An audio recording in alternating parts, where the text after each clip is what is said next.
Hola! And welcome to the Between the Lakes Vodcast. Today, it's Thursday, and it's the 4th of September. Now listen, just a word about the change in format. The Squadcast, now called the Squashed Cast, is dead. Long live the Vodcast. Yay! Now that might not be the name, we're going to ask you maybe a little bit later on, we'll talk about that. But what is a Vodcast? We said this on Sunday, what is a Squadcast? Well, we're asking now, what is a Vodcast? And we'll just go through it again because it's only the second time we've done it. A Vodcast is better than a Squadcast because all our subscribers told us it was. That's right, yeah. So we've killed it off because up to 70% we estimated were not too keen on the Squadcast, and 10%, I'd say about 10%, didn't like it at all. Because a lot of people watch the TVs and they were just seeing a square with two black borders at each side. And we've had some pretty bad comments. Yeah. So we thought, well, it's not really worth it. We don't want to upset anybody. We want to make sure everybody's happy and enjoying what we're doing. So we've scrapped it. We understand where they're coming from, don't we? Yeah. And we've had one or two that said they quite liked it. Yeah. Because they watch on tablets. Yeah, they watch on tablets, and on tablets it looks great, and they're getting a bigger picture. But on a TV, you're getting a smaller picture. So that wasn't really working too well. And we don't want to upset people, do we? We don't, no. Don't want to lose our subscribers. We don't. So another great idea by me, which has been about as welcome as a fart in a spacesuit. So we've scrapped it, it's on the cutting room floor, never to be seen again. And we also had a few people that thought that that's all we were going to be doing. Yeah. But that's not the case. We're still going to be doing other things, normal videos, shorts, menued LDs, comparisons, shopping comparisons. Yeah. Like the Aldi one that we've just done. Yeah. The comparison between Spain and the UK Aldis for shopping, food shopping. And that's doing really well. It only went out, was it night before last? Yeah. And it had 3,000 views on the first day. Yeah. So we're happy with that. Very happy with that. Obviously it's something that people want to see, they want to know. I mean, we like to try and specialise in cost of living because we're really tight, as you know, baggy loving Brits and all that. We are very, very careful with our money, live a very frugal lifestyle, and we like a bargain. And that seems to be very popular with our subscribers, and we'll carry on doing that. So, I mean, the programme content will be the same as well. So, as we explained and described last Sunday, although lots of people might not have seen that, but the programme's going to be between 10, 12 minutes, 15 minutes possibly. And they'll be on twice a week on a Thursdays and a Sundays at 7 UK time, and that's 8 PM Spanish time. So, where from? We'll still also be filming in different locations throughout Torrevieja. We could be anywhere, we could be inside, we could be outside, and you'll find out where when the podcast starts on that day. Vodcast, I like the Vodcast, don't you? I like the podcast. People might change it though, they might think of a better name. But it's like vodcast, it's like video podcast. Plodcast. I think that's a good one for us. We're not police. We're plodding on. Well, yeah, we're plodding on. Anyway, we'll leave that to you because we think that might be a good idea for you to give us a name on what they might call this new endeavour. So before we tell you where we are today, last night we were back at the first Vodcast venue. Oh, it was a Squadcast venue then, wasn't it? It was a Squadcast venue. And we did the quiz, didn't we? Yeah. We did the quiz at Kevin and Jane's at the Bacon Butty. Here's a little look at what happened last night. Hey, there's a thing tomorrow night on the old podcast. Between the Lakes podcast, there we go. We're all in, look, we're all in. Hey! What about you? There she is. It was a great night with Chris, Daniela and Karen, our quiz team extraordinaire. And we're not too embarrassed to say that our team won. And we also won a bottle of wine on Play Your Cards Right. Yeah, we did. You did, didn't you? I did. I went straight to the top, straight across there. No messing. So all in all, we had a great night with hosts Jane and Kevin. Yeah, fantastic. You might have noticed today we're outside and it's a beautiful day as usual. And you might notice that we're probably in a park. So we are in a park and it's a location which is on our doorstep. We just live over there. A small bike ride away, or a short bike ride away. So, where do you think we are? Here's a clue.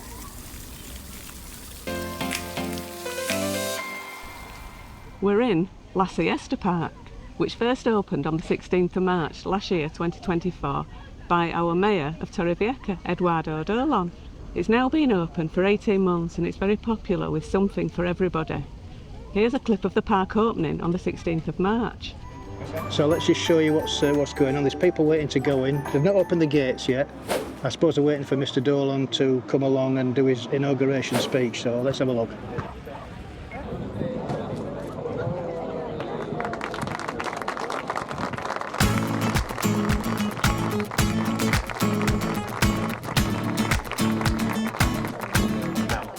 What do you think it'll do for the area? We've already seen it's been popular. I mean, at weekends when the gates weren't locked, shall we say, and people weren't supposed to be in, the pump track, I mean, we've got footage of them on the pump track, proper loads of them. Kids are going to love it. So it's been quite popular. Yeah. Just behind you, not that you can see, but I'll give you the footage. You've got the Mayor, Eduardo Dolon. Right. Oh, he's right next to us. I'd love to say hello to him. Thank you very much for this. Absolutely brilliant. Thank you. The park is built on a 44,000 square metre area with a total investment of €5 million, and it's one of the largest pump tracks in the world. If you don't know what a pump track is, it's one of those undulating sort of courses where you see on the bikes. I didn't know what a pump track was until I saw this one.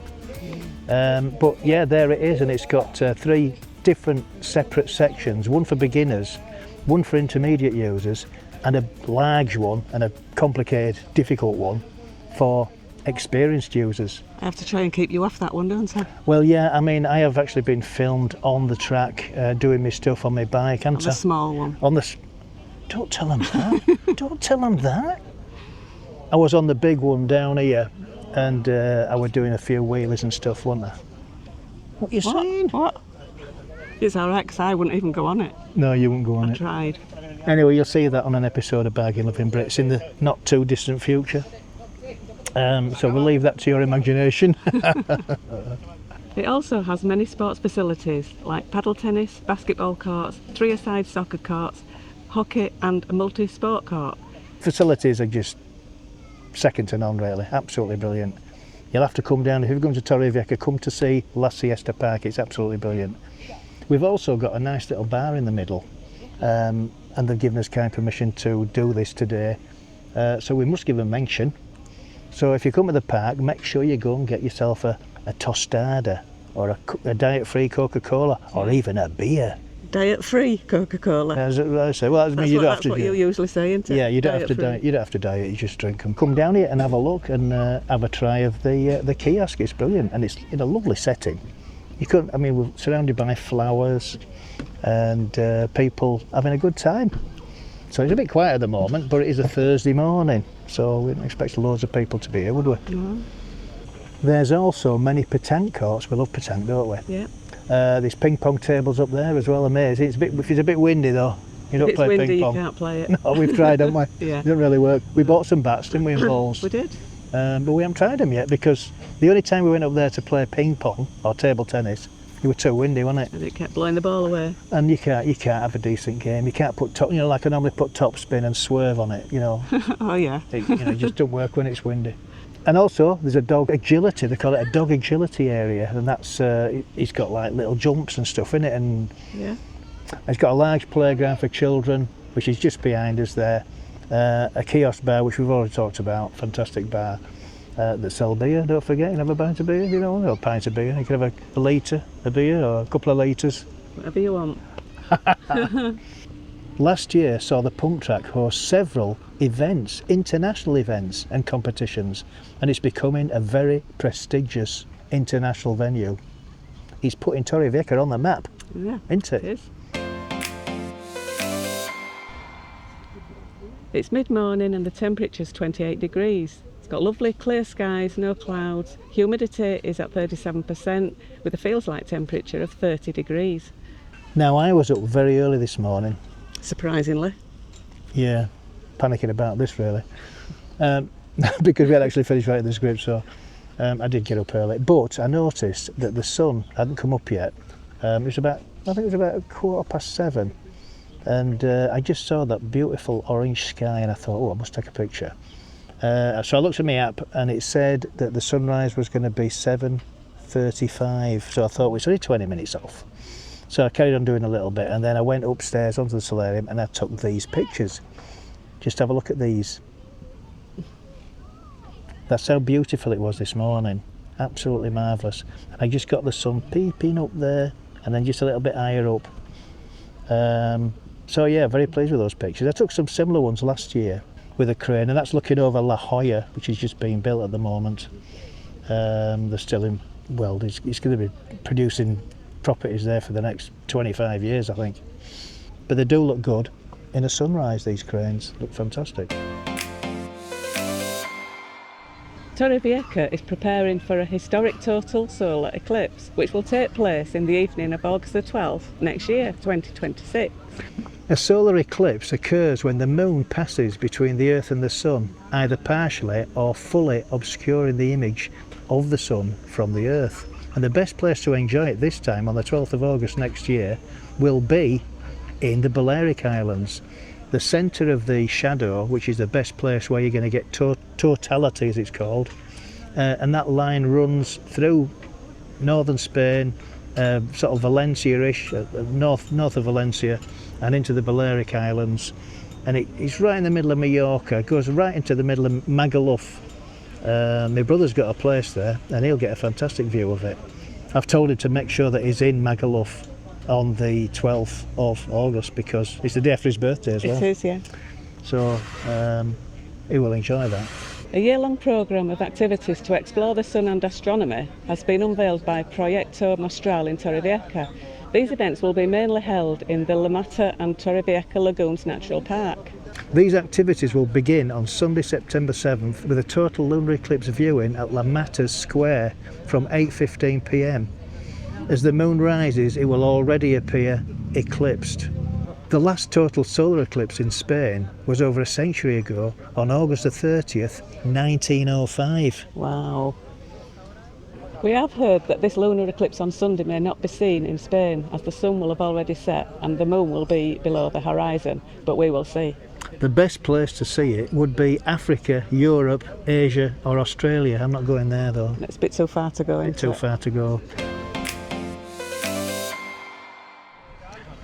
So here we are at the comment section, and we always welcome comments from previous podcasts, so here's one from Sven. The square format doesn't impress me much. You might as well hold your phone in landscape mode to enjoy a video. However, I do enjoy the rapid pace of this video.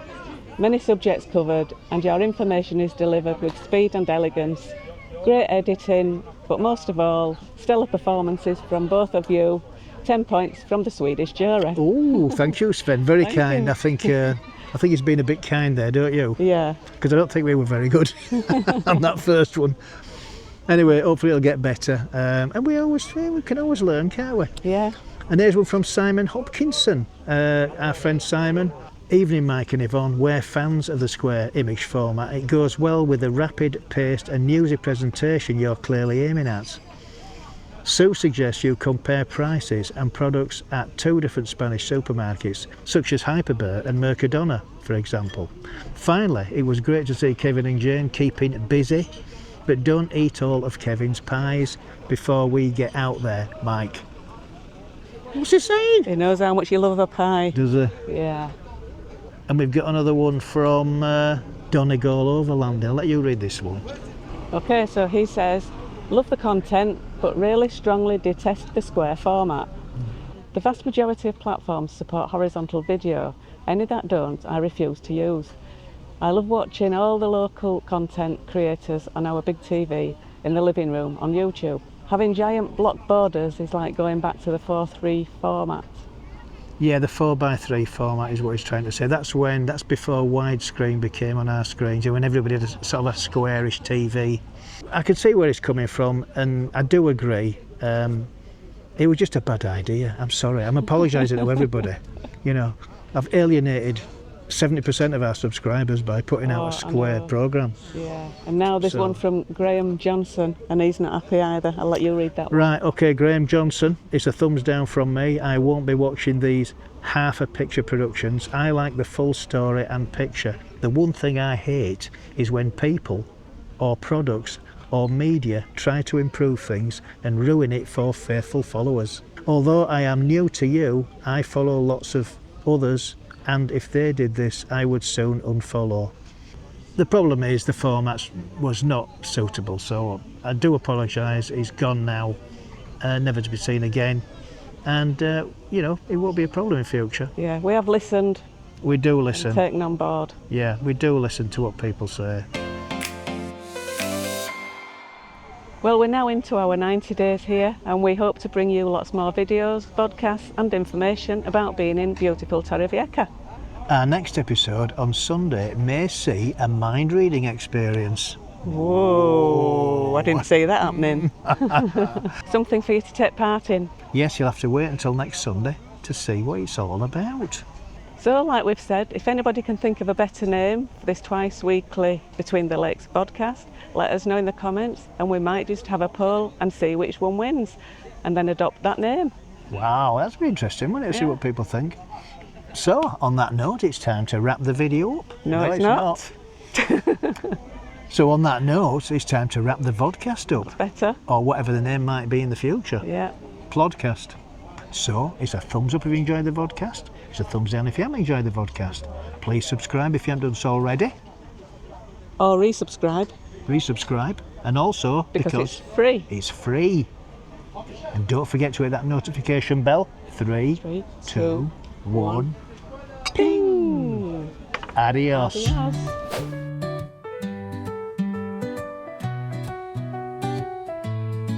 So tune in to our channel, don't miss out. With Mike and Yvonne, we'll show you about Between the Lakes, where happiness flows. Cycling through the coast where your adventure